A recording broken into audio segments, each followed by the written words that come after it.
The boy was originally the son of a billionaire. He accidentally swapped identities with a poor guy named Jim. Seeing the meager food in front of him, Jack couldn't help but show his disgust. Finally, after his sister's scolding and reprimand, Jack scooped up a spoonful of spicy kimchi soup and took a taste. Then he couldn't help but exclaim in admiration. His mother smiled. Originally, Jim had never liked the comics his father drew, but now he was reading them with great interest. Jack's unusual behavior left his family puzzled. Meanwhile, Jim, who had become the billionaire, was spending money recklessly. That evening, while dining at a fancy restaurant with his father mentioned that he'd been spending a lot lately.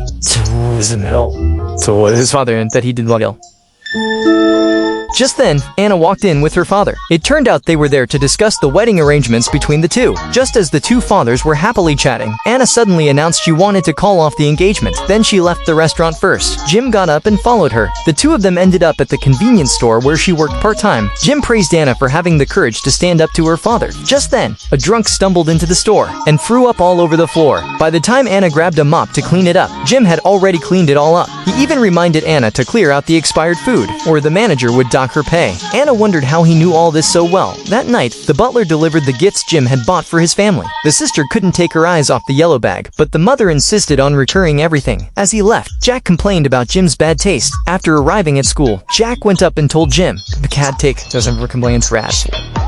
Job about the blanket told him bad. Stop."